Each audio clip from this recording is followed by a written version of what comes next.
तो आज डिस्कस करते हैं कि हम यूनिवर्स को सबसे बड़ा गिफ्ट क्या दे सकते हैं। फ्रेंड्स, हम सभी जानते हैं कि हम जो भी देते हैं वही हमें मैनी फोल्ड्स वापस मिलता है। तभी तो कहते हैं कि आप वही दीजिए जो आप लेना चाहते हैं, या फिर आप दूसरों को वैसा ट्रीट करिए जैसी ट्रीटमेंट आप चाहते हैं। आज इसको बहुत अच्छे से समझेंगे कि इसका मतलब क्या है, हम यूनिवर्स को कैसे दे सकते हैं और क्या दे सकते हैं। फ्रेंड्स, मटीरियलिस्टिक चीज़ें तो हमेशा से ही प्लैनेट पर थी, हमसे पहले किसी और की थी।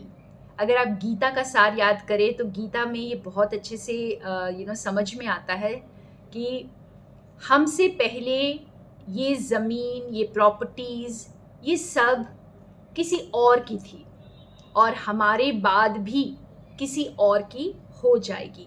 तो हमारा है ही क्या। और हम ये मटीरियलिस्टिक चीज़ों को एक दूसरे को देकर हमें लगता है कि हमने बहुत बड़ा काम कर लिया है। लेकिन जो सच्चा गिफ्ट है, हम यूनिवर्स को क्या दे सकते हैं, हम इस धरती को एक बेहतर जगह कैसे बना सकते हैं। तो आंसर है अपने वाइब्रेशंस के थ्रू। फ्रेंड्स, हम जो भी अट्रैक्ट कर रहे हैं इस प्लैनेट पर, हमारी जो भी रियलिटी क्रिएट हो रही है वो हमारे वाइब्रेशंस के थ्रू हो रही है। जो भी हम अट्रैक्ट कर रहे हैं वो हम वाइब्रेशंस के थ्रू अट्रैक्ट कर रहे हैं।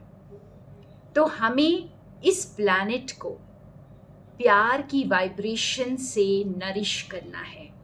हम सबके अंदर वो क्षमता है, हम सबके अंदर वो डिवाइन लाइट है, वो लव एंड कंपैशन है, वो ईश्वर की ऊर्जा हमारे अंदर बहती है जो बहुत ही अनकंडीशनल लव से भरपूर है। और यही अनकंडीशनल लव को हमें बाहर भी बहने देना है। यही सबसे बड़ा गिफ्ट होगा इस प्लैनेट को जो हम दे सकते हैं। आज हम इतनी ज़्यादा क्रूअलिटी को मैनिफेस्ट क्यों कर रहे हैं? क्योंकि हम ऐसी ही वाइब्रेशंस क्रिएट कर रहे हैं।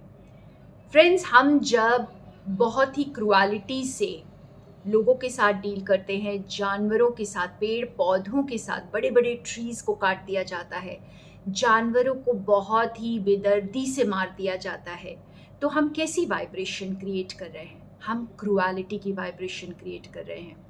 और जब हमारे साथ कोई बुरा करता है तो हमें लगता है कि ये ऐसा क्यों है, ये इतना क्रूअल कैसे हो सकता है। हम न्यूज़ भी कोई कभी कभी ऐसी देखते हैं, या फिर हम यूट्यूब पर कुछ ऐसे वीडियोस देखते हैं जहाँ पर हमें लगता है कि हैवानियत की हद हो गई। तो ये कैसे हो जाता है? ये हम ही ने क्रिएट किया है।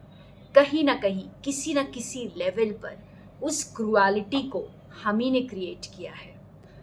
जब हम जेलसी क्रिएट करते हैं, हमें जो चीज़ें चाहिए होती हैं जब हमें नहीं मिलती हैं, किसी और को मिल जाती है, तो हम बहुत सारी जेलसी क्रिएट कर लेते हैं। और ये जो जेलसी के वाइब्रेशंस, आज आप देखिए कि कंपटीशन किस हद तक बढ़ चुका है। और इसका मेन रीज़न ही है जेलसी। लोगों में कंपैरिजन बढ़ गया है।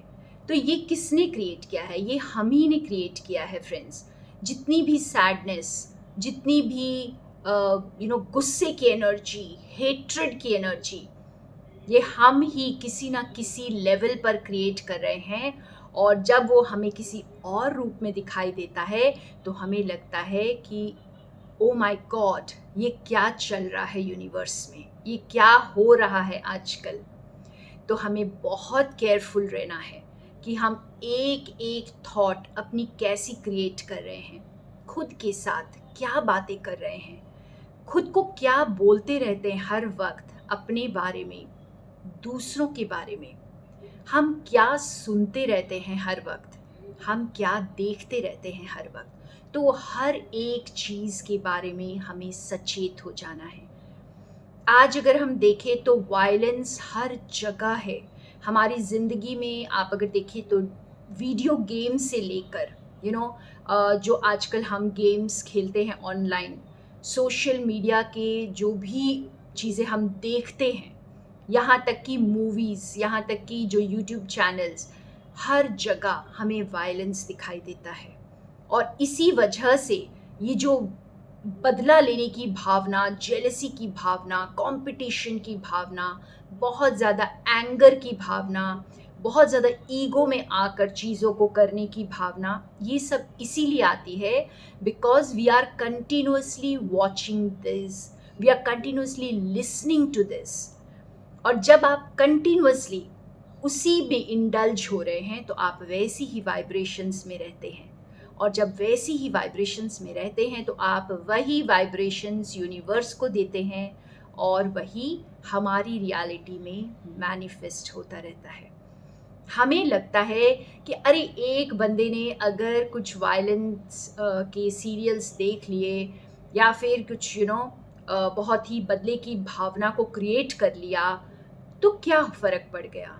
जी नहीं, एक एक सोल रिस्पॉन्सिबल है, हमें अपनी रिस्पॉन्सिबिलिटी को समझना होगा। आज ऐसा नहीं लगता कि यूनिवर्स को हमारी ज़रूरत है, धरती को हमारी ज़रूरत है और हमें अपने प्यार के वाइब्रेशंस फैलाने हैं, तभी ये धरती प्रेममय बन पाएगी। हम तब लव को हर जगह देखेंगे। आज हम सिर्फ चीटिंग, जेलसी, कंपटीशन, हेट्रेड को देख रहे हैं, लेकिन जब हम खुद उस प्यार की वाइब्रेशंस को फैलाना शुरू करेंगे तो हम देखेंगे कि हर जगह प्यार ही फैल रहा है। Yes, we can make a difference. अभी इस वक्त मेरे साथ जितने भी लोग हैं, जो भी इस वीडियो को देख रहे हैं, तो फ्रेंड्स, आप इतना समझ जाएं कि आप बहुत बड़ा डिफरेंस क्रिएट कर सकते हैं। एक जो सच्चा संत होता है ना, उसका साथ ही आपको सुरक्षित कर देता है। कहते हैं ना कि एक पूरी की पूरी ट्रेन जो है एक्सीडेंट से बच सकती है अगर एक सच्चा संत उसमें बैठा हो तो। एक बार एक बहुत छोटी सी प्यारी सी स्टोरी है इसके बारे में, बहुत बड़ी सीख देती है ये स्टोरी कि एक कमरे में सभी लोग बैठे थे और इतने में बिजली कड़कने लग गई और बिजली इतनी ज़ोर से कड़कती थी और बिल्कुल जैसे कमरे के अंदर आकर वापस चली जाती थी। तो सब बहुत घबरा गए थे और आपस में बातें करने लगे कि ये क्या हो रहा है। तो जब ऐसा 3-4 बार हुआ तो फिर वहाँ पर एक बहुत ही इंटेलिजेंट आदमी बैठा था और उसने कहा कि हम में से कोई एक है जिसकी वजह से ये बिजली इस तरह से कड़क रही है और अंदर की ओर आ रही है कमरे में। तो ऐसा करते हैं कि एक एक इंसान जो है बाहर जाए और अगर बिजली उसके लिए आ रही है तो उसको लेकर चली जाएगी, बाकी सब बच जाएंगे। तो एक एक करके सभी इंसान जो हैं कमरे के बाहर जाते थे, डरते डरते जाते थे क्योंकि कहीं बिजली उनके ऊपर ना गिर पड़े। और लेकिन ये भी था कि भाई उस इंसान ने कहा था कि बाकी तो कम से कम बच जाएंगे।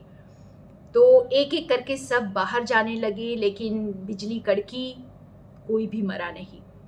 और उसके बाद आखिरी इंसान जो बच गया था, जब ये बाहर गया तो बिजली कड़की और बाकी सब मर गए, ये इंसान बच गया। तो हमें ये स्टोरी क्या बताती है फ्रेंड्स कि ये इस एक इंसान की वजह से बाकी सब बचे हुए थे, लेकिन उनको ऐसा लगा कि शायद बिजली एक इंसान को लेने के लिए आई है और कहीं इसी चपेटे में हम सब लोग ना आ जाएं, और उस वजह से वो अपनी ही जान से हाथ धो बैठे। तो ये कुछ इसी तरह से है जिसको अक्सर घर में आप अपने ही घर में देखिए या आसपास देखिए, हम जिसको सबसे ज़्यादा मनहूस समझ रहे होते हैं, जिसको सबसे ज़्यादा एक बोझ समझ रहे होते हैं, बहुत बार हमने देखा है कि जब कोई स्पेशल चाइल्ड बॉर्न होता है तो माँ बाप उसको बहुत बड़ा बोझ समझने लग जाते हैं। कुछ माँ बाप हैं, मैं ये नहीं कहूँगी कि सब ऐसा करते हैं, लेकिन कुछ माँ बाप, या फिर जब कुछ चीज़ें वक्त जब बच्चे के साथ नहीं होता है तब भी माँ बाप उसे बोझ समझने लग जाते हैं। और बहुत बार फैमिली में कोई ना कोई मेंबर को हम बोझ समझने लग जाते हैं, या फिर हम उसको एक आउटसाइडर की तरह ट्रीट करते हैं, ब्लैक शीप की तरह ट्रीट करते हैं फैमिली में। लेकिन कई बार वही इंसान की वजह से वो फैमिली तरक्की कर रही होती है, और ये बहुत बाद में पता चलता है। तो फ्रेंड्स, अपनी वाइब्रेशंस के थ्रू हमें सिर्फ प्यार, कंपैशन, लाइट और बहुत सारी जॉय को फैलाना है। हमें कोई नफ़रत नहीं क्रिएट करना, ना अंदर ना बाहर, क्योंकि जो अंदर है वही तो बाहर है। एक बहुत प्यारा सा गिफ्ट दीजिए यूनिवर्स को। प्रेम, प्रेम से बढ़कर कोई गिफ्ट नहीं होता।